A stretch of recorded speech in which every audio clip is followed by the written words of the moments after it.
മൂന്നാം ക്ലാസ്സിൻ്റെ പരിസര പഠനം പാർട്ട് 2 ചാപ്റ്റർ ഫസ്റ്റ്. അടുത്തത് നോക്കേ, വള്ളിച്ചെടികൾ. കൂട്ടുകാരി, ഞങ്ങൾ വള്ളിച്ചെടികൾ, ഞങ്ങളും ഇവിടെയുണ്ട്. എന്തെല്ലാമാണ് ഈ സസ്യങ്ങളുടെ പ്രത്യേകതകൾ? എഴുതി നോക്കൂ.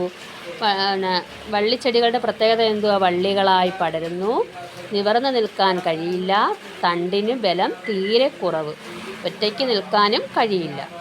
പരിസരം നിരീക്ഷിച്ച് വള്ളിച്ചെടികൾക്ക് കൂടുതൽ ഉദാഹരണങ്ങൾ കണ്ടെത്തി എഴുതൂ.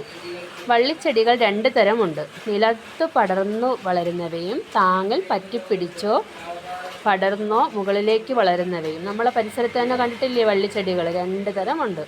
നിലത്ത് മാത്രം കിടക്കുന്നവയുണ്ട്, മത്ത അങ്ങനെയൊക്കെ ഉള്ളത് നിലത്ത് മാത്രം കിടക്കും. പിന്നെ വള്ളിച്ചെടികൾ ഇങ്ങനെ പടർന്ന് എന്തെങ്കിലും മരത്തിൽ പടർന്നേ അത് നിൽക്കും. പാവൽ കണ്ടിട്ടില്ലേ? അടുത്ത് നോക്കേ, സസ്യങ്ങൾ ജലത്തിലും. ജലത്തിൽ വളരുന്ന സസ്യങ്ങളാണ് ജലസസ്യങ്ങൾ. ജലത്തിൽ മാത്രം വളരാൻ കഴിയുന്ന സസ്യങ്ങൾക്ക് പറയുന്ന പേരാണ് ജലസസ്യങ്ങൾ. എന്താണ് ഈ സസ്യങ്ങളുടെ പ്രത്യേകതകൾ? എഴുതി നോക്കൂ. കൂടുതൽ ജലസസ്യങ്ങൾ കണ്ടെത്തി എഴുതൂ. ഒന്നാമത്തെ പോയിന്റ് നോക്കേ, ജലത്തിൽ വളരുന്ന സസ്യങ്ങൾ അഴുകുന്നില്ല. ജലത്തിൽ വളരുന്ന സസ്യങ്ങൾ എന്തോ ചെയ്യത്തില്ല? അഴുകുന്നില്ല. രണ്ടാമത്തെ പോയിന്റോ, തണ്ടുകൾക്ക് നീളം കൂടുതലാണ്. മൂന്നാമത്തതോ, ഇലകളിൽ മെഴുകുപോലുള്ള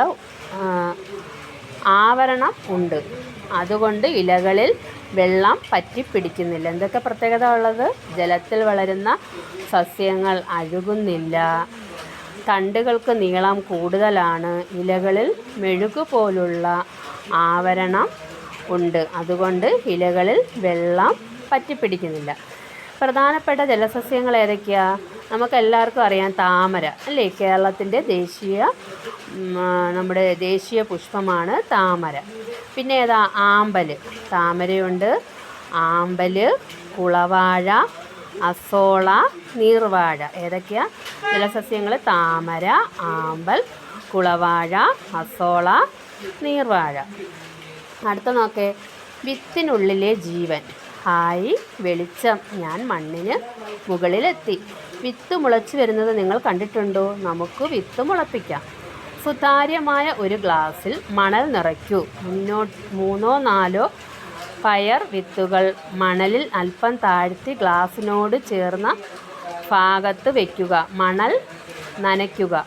വിത്ത് മുളച്ചു വരുന്നത് നിരീക്ഷിക്കൂ. എന്തെല്ലാം മാറ്റങ്ങളാണ് കാണാൻ കഴിയുന്നത്? കണ്ടോ, ഈ ചിത്രത്തിൽ ഒരു കുട്ടി ഗ്ലാസ് നിരീക്ഷിച്ചിരിക്കുന്നുണ്ടോ? അതുപോലെ നിങ്ങളും ചെയ്ത് നോക്കണം. വിത്തിൽ നിന്നും ആദ്യം മുളച്ച് വരുന്നത് ഏത് ഭാഗമായിരിക്കും? അതിൻ്റെ വേര് വന്നതിന് ശേഷമായിരിക്കും ആ മുള പൊട്ടുന്നത് അല്ലേ? ആ വിത്തുകൾ ഈ മണ്ണിലോട്ട് പറ്റിപ്പിടിക്കും. എന്നാൽ മാത്രമല്ലേ വേര് വന്നിട്ടല്ലേ അത് മുള പൊട്ടി പിന്നെ ഇല വരും. ആദ്യത്തെ ഇല വരാൻ എത്ര ദിവസം എടുക്കും? നിരീക്ഷിച്ച് കണ്ടെത്തലുകൾ കൂട്ടുകാരുമായി ചർച്ച ചെയ്ത് എൻ്റെ പരിസര പഠന പുസ്തകത്തിൽ എഴുതൂ. ചിത്രവും വരച്ച് ചേർക്കൂ. എല്ലാവരും ചെയ്യുമല്ലോ അതൊക്കെ. ഞാനും എൻ്റെ ചെടിയും. നിങ്ങളുടെ പരിസരത്ത് ഒരു വിത്ത് മുളപ്പിച്ച് വളർത്തി നോക്കുക. വെളിച്ചമുള്ളിടത്ത് വേണം വിത്ത് നടാൻ. വിത്ത് മുളച്ച് ചെടി വളരുമ്പോൾ ആവശ്യത്തിന് വളവും നൽകണം. സസ്യത്തിൽ കൂടുതൽ ഇലകൾ വരുന്നതും തണ്ട് വളരുന്നതും പൂക്കൾ വിരിയുന്നതും കായകൾ ഉണ്ടാകുന്നതുമൊക്കെ നിരീക്ഷിക്കണേ. നൽകിയിരിക്കുന്ന മാതൃകയിൽ ഒരു പ്രവർത്തന റിപ്പോർട്ട് ചിത്രസഹിതം തയ്യാറാക്കൂ. പ്രവർത്തന റിപ്പോർട്ട്: വിത്തിൻ്റെ പേരെഴുതണം, വിത്ത് നട്ട തീയതി എഴുതണം, മുള വന്ന ദിവസം എഴുതണം, ആദ്യ ഇല വിരിഞ്ഞ തീയതി, 2 ഇലകൾ വന്ന തീയതി, 7 ദിവസം കഴിഞ്ഞപ്പോൾ ചെടിക്കുണ്ടായ വ്യത്യാസങ്ങൾ, ഉയരത്തിൽ, വണ്ണത്തിൽ, ഇലകളുടെ എണ്ണത്തിൽ, പൂവ് വന്ന തീയതി, കായ് വന്ന തീയതി. ഇതെല്ലാം എഴുതുമല്ലേ? ഇതൊക്കെ എഴുതണം. അടുത്തത് നോക്കേ, വിത്തിൽ നിന്നല്ലാതെയും ചെടികൾ. ചിത്രം കണ്ടോ? ഈ കറിവേപ്പിൻ്റെ വേരിൽ നിന്നുണ്ടായ തൈകളാണിതെല്ലാം. ഒരു കറിവേപ്പ് നട്ടാൽ അതിൻ്റെ അകത്ത് അതിൻ്റെ വേരുകളിൽ നിന്ന് ഇഷ്ടം പോലെ കറിവേപ്പുണ്ടാകും. ഇലമുളച്ചിയുടെ തൈകൾ ഇലയിൽ നിന്നാണല്ലോ ഉണ്ടാകുന്നത്. അടുത്ത് നോക്കേ, സ്കൂൾ ജൈവ വൈവിധ്യ ഉദ്യാനം വിപുലീകരിക്കുന്നതിനായി സൈറയും കൂട്ടരും ചെത്തി, ചെമ്പരത്തി, നിശാഗന്ധി, റോസ്, മത്തൻ, മാവ്, മുല്ല, കടപ്ലാവ് തുടങ്ങിയ നടാൻ തീരുമാനിച്ചു. നടുന്ന ഭാഗം അനുസരിച്ച് ഇവയെ തരംതിരിച്ചെഴുതൂ. ഓരോ ഇനത്തിലും പെട്ട കൂടുതൽ ചെടികൾ കണ്ടെത്തി എഴുതൂ. വിത്ത് ഏതൊക്കെയായിരിക്കും വിത്തിൽ നിന്ന് ഉണ്ടാവുന്നത്? മത്തൻ, മാവിൻ്റെ വിത്തല്ലേ ഇടുന്നത്. വേരിൽ നിന്നും കടപ്ലാവ്, കാണ്ഡം ചെമ്പരത്തി, റോസ, ചെത്തി, മുല്ല. ഇലയോ നിശാഗന്ധി. പിന്നെ കള്ളിമുൾ ചെടിയും അതിൻ്റെ കാണ്ഡം. സസ്യഭാഗങ്ങളും ധർമ്മങ്ങളും. സസ്യത്തിന് എന്തിനാണ് വിവിധ ഭാഗങ്ങൾ? എല്ലാ ഭാഗങ്ങൾക്കും പ്രാധാന്യമില്ലേ? 3 ടെസ്റ്റ് ട്യൂബുകൾ എടുത്ത് സ്റ്റാൻഡിൽ വയ്ക്കൂ. ഒന്നാമത്തെ ടെസ്റ്റ് ട്യൂബിൽ വെള്ളം നിറയ്ക്കുക. രണ്ടാമത്തെ ടെസ്റ്റ് ട്യൂബിൽ ചുവപ്പ് മഷി ചേർത്ത വെള്ളം അതേ അളവിൽ നിറയ്ക്കുക. വെള്ളത്തിൻ്റെ അളവ് രേഖപ്പെടുത്തുക. മൂന്നാമത്തെ ടെസ്റ്റ് ട്യൂബ് ജലമില്ലാതെ വയ്ക്കുക. വേര് പൊട്ടിപ്പോകാത്തതും ഒരേ വലുപ്പത്തിലുള്ളതുമായ 3 തണ്ട് ചെടികൾ എടുത്ത് 10 മിനിറ്റ് വെയിലത്ത് വെച്ചതിന് ശേഷം ടെസ്റ്റ് ട്യൂബുകളിലേക്ക് ഇറക്കി വയ്ക്കൂ. ടെസ്റ്റ് ട്യൂബുകൾ സൂര്യപ്രകാശം ലഭിക്കുന്ന സ്ഥലത്ത് വയ്ക്കുക. ചെടികൾക്ക് ടെസ്റ്റ് ട്യൂബിലെ വെള്ളത്തിനും ഉണ്ടാകുന്ന മാറ്റങ്ങൾ നിരീക്ഷിക്കുക. എന്തു മാറ്റമാണ് കാണാൻ കഴിഞ്ഞത്? വെള്ളമില്ലാത്ത ടെസ്റ്റ് ട്യൂബിലെ ചെടികൾക്ക് എന്ത് സംഭവിച്ചു? കാരണം എന്തായിരിക്കും? രണ്ടാമത്തെ ടെസ്റ്റ് ട്യൂബിലെ ചെടിയുടെ തണ്ടിൻ്റെ നിറം മാറിയതെങ്ങനെ? ഇതിൻ്റെ വേരിൻ്റെ പങ്കെന്ത്? കണ്ടെത്തലുകൾ പരീക്ഷണക്കുറിപ്പായി എൻ്റെ പരിസര പഠനത്തിൽ പുസ്തകത്തിൽ ചേർക്കൂ. ചിത്രവും വരച്ച് ചേർക്കും. അതൊക്കെ ചെയ്യണം കേട്ടോ. ചെടികൾക്ക് അവയ്ക്ക് ആവശ്യമായ ആഹാരം നിർമ്മിക്കുന്നത് ഇലകളിലാണ്. ചെടികളുടെ അടുക്കള എന്നറിയപ്പെടുന്നത് ഏതാണ്? ഇലകളാണ്. ഇത് അവയുടെ വളർച്ചയ്ക്കായി ഉപയോഗിക്കുന്നു. ബാക്കി വരുന്ന ആഹാരം ചെടി അതിൻ്റെ വിവിധ ഭാഗങ്ങളിലായി കരുതി വയ്ക്കുന്നു. അത് മറ്റ് ജീവജാലങ്ങൾക്ക് ഭക്ഷണമായി ഉപയോഗിക്കുന്നു കേട്ടോ. അടുത്ത നോക്കാം. വരച്ച് യോജിപ്പിക്കൂ. തണ്ട്, ഇല, വേര്. ഇതിൻ്റെ പ്രത്യേകത എന്തുവാ? സസ്യത്തെ മണ്ണിൽ ഉറപ്പിച്ച് നിർത്തുന്നത് ആരാ? വേരാണോ തണ്ടാണോ ഇലയാണോ? വേര്. മണ്ണിൽ നിന്നും സസ്യത്തിന് ആവശ്യമായ ജലവും പോഷകവും വലിച്ചെടുക്കുന്നു. വേര് വലിച്ചെടുക്കുന്ന ജലവും പോഷകങ്ങളും ഇലകളിൽ എത്തിക്കുന്നു. സസ്യത്തിന് ആവശ്യമായ ആഹാരം നിർമ്മിക്കുന്നു.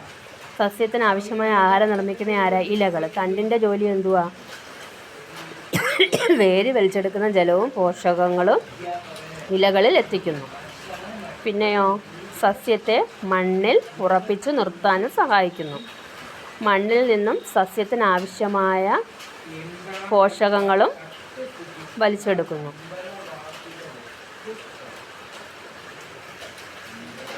ഇലകളുടെ വൈവിധ്യം. സ്കൂൾ ജൈവ വൈവിധ്യ ഉദ്യാനത്തിലെ സസ്യങ്ങൾ നിരീക്ഷിച്ച് അവയുടെ ഇലകളുടെ സവിശേഷതകൾ ഉൾപ്പെടുത്തി പട്ടിക പൂർത്തിയാക്കൂ. നമ്പർ 1. തുമ്പ. നീണ്ടു കൂർത്തത്, മണമുണ്ട്, പച്ച നിറമാണ് ഇലയ്ക്ക്.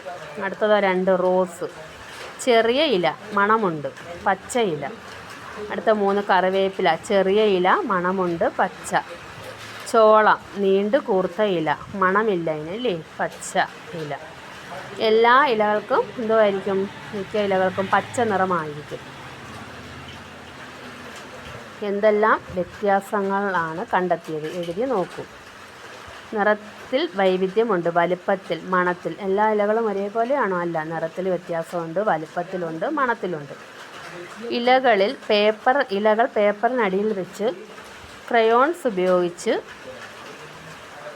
പകർത്തിയ ഇലയുടെ രേഖാചിത്രങ്ങൾ വരയ്ക്കൂ. പാറ്റേണുകൾ നിരീക്ഷിക്കൂ. ഇല രൂപങ്ങൾ. വിവിധ തരം ഇലകൾ കൊണ്ടുണ്ടാക്കിയ ജീവികളുടെ രൂപങ്ങൾ നോക്കൂ. ഇതുപോലെ നമുക്കും നിർമ്മിക്കാം. കണ്ടോ? ഇതുപോലെ ഓരോ ഇല വെച്ച് ഓരോ രൂപങ്ങൾ ഉണ്ടാക്കണം. പൂക്കളിലെ വൈവിധ്യം.